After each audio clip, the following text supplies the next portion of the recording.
there's this weird practice that some people might know about called neuro-linguistic programming, usually shortened to NLP. And I have to say at the outset, I don't know that much about it. I did a short course in it once, and I've read a bit of the literature, and I've spoken to people who know a bit more about it, but I'm not a practitioner. But basically, it's a series of techniques and kind of worldviews, which, and its most instrumental, basically says that you can, let me just see if I can get this right, you can convince a person of something, I'm focusing on one part of it, I should say. You can convince a person of something by talking directly to their unconscious. NLP starts with the principle that you're unconscious. When you're in a conversation, your unconscious is talking to somebody else's unconscious, as well as any kind of conscious thing that's going on. And by careful manipulation of your own behaviour, your gestures, your movements, but also really specifically the language that you use, you can influence a person, the person you're talking to, on an unconscious level. And it's usually cited as a means of gaining rapport with the person. You know what I mean? It's often couched in quite positive terms.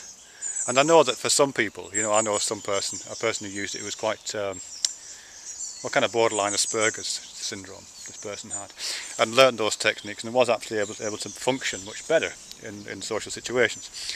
But and it's, as I say, it's often couched in quite positive terms, that it can make you a bit more socially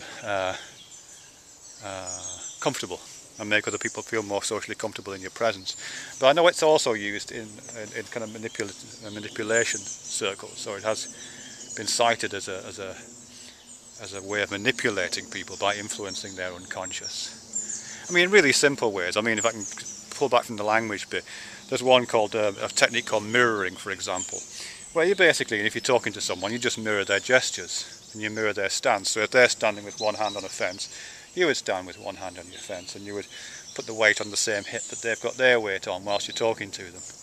You wouldn't do it in a way which is obvious, but they would start to feel that you were in kind of rapport with them.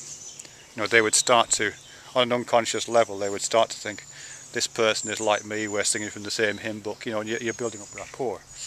Or you might do what's called pacing, I think it's called pacing, where you match the rhythms and the pitch of your language to them. So if someone's shouting at you, you go at that level, you hit that level of intensity, and then you gradually bring yours down, and because you've been in lockstep, they follow you down. And I've heard that works, but I don't have first-hand experience of that. So again, it's a way of gaining control over your actions and your words and your behaviours, so that you can, in effect, directly talk to the person's unconscious and bring them, you know, and shape their behaviour in certain ways. And you can probably see that it's a bit dubious from what I've said. I mean, certainly it's been cited in things like The Game. The Game is a book by Neil Strauss, I think it is. And it's basically about, you know, how to cop off with loads of women. that's the theme of it. You know, what kind of things you should do to be successful with women, and that contains a lot of NLP type techniques. What kinds of postures to adopt, what kind of moves to make, what kinds of language to use that will set up an unconscious willingness and an unconscious sense of acceptance in the woman you're talking to. It's the secret of my success, of course. Yeah. Where's I going with that? Oh yeah. So it has that. I've also heard it cited in relation to people like Darren Brown. I don't know if that's true or not. I think Darren Brown's amazing, but I think you can probably do what he does without resorting to those techniques. But what he does looks a lot like NLP, or looks a lot like those kinds of practices where you're manipulating someone's behaviour by placing subliminal or tacit, sending subliminal tacit messages directly to their unconscious, so that they do what you want.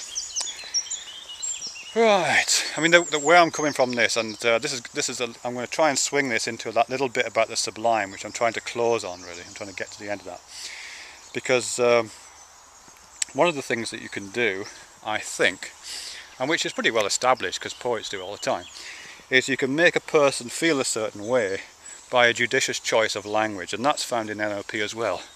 I mean, certainly in NLP applications within dating, you know, The Game, Neil Strauss stuff I talked about a minute ago, one of the techniques that's cited in that book and other kinds of sources is kind of use of sexual language. The theory being that if you're talking to an attractive woman and you want to end the evening with this woman, then what you need to do is you need to get her thinking about sex, and you need to get her thinking about you as a potential sexual object and thinking about it positively.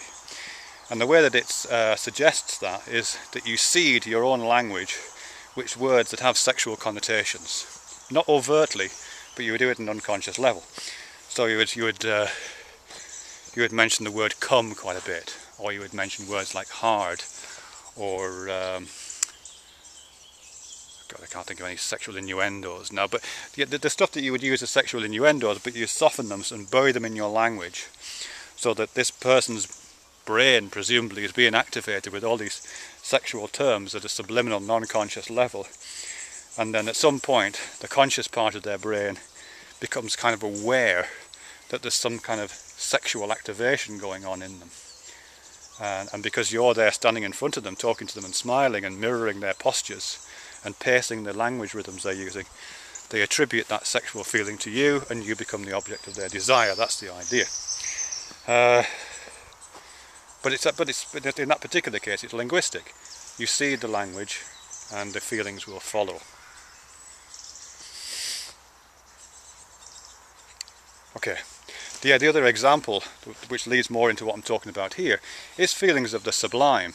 You can get people to feel slightly religious, or you can get people to feel slightly in awe, or slightly respectful, or slightly reverent, or slightly in the presence of something larger, I think, and there's some evidence to support this, by seeding your language with those kinds of images. So if you find yourself talking about, or if not, you'll find yourself, if you deliberately talk about, or accidentally talk about, things like the beyond, or outside of space and time, or the infinite, or the eternal, the void, the great nothing, boundlessness, eternity, I think I might have said that already, but if you find yourself listening to those things, but if you seed your own language, or if you draw on theories and linguistic forms that use those kind of language, so the theory goes, and this is kind of cognitive linguistic stuff, so the theory goes that you're doing exactly the same thing as Neil Strauss suggests, but instead of doing it with sexual innuendo, you're doing it with kind of cosmic innuendo. You're giving the promise, not of a good time at the end of the night, but a good time at the end of the universe, a kind of great cosmic Big Bang thing going on in your ideas. So the person starts to think, or starts to feel, as if there is this large immensity, and all of the feelings associated with that follow, just as the kind of arousal feelings follow that pattern of language use in Neil Strauss and the game and sexual innuendo. Just as those sexual innuendo is followed by feelings of sexual arousal, so kind of cosmic innuendo is followed by feelings of cosmic spiritual weirdness. You start to feel, oh God, everything's big and connected and weird. And it's not hard to attach that to an object, and that becomes possibly sacred. You know what I mean? Or lots of other things attached to that. So if you're talking about an object, it becomes sacred. If you're talking about a behaviour, it becomes taboo or special. If you're talking about a character in a story, it becomes a god. But they're attached to this this sense of cosmic innuendo, maybe. I'll just show you this, look. You might be forgiven that I'm in those woods near where I work, but I'm actually not. I'm in this country park in Cheshire where I walk my dogs. And this structure has been built here with logs and stuff. Look, it's quite nice. Not quite as elaborate as the one my students made, but and they'll never start a fire like that. But it's pretty, that, isn't it? Someone spent the time to do that. There's another one over there, look. Just take you around here to show you this one. I don't know who builds these things. I guess, I've got no idea. I come here and they're in different stages of construction. What a great way to spend your time.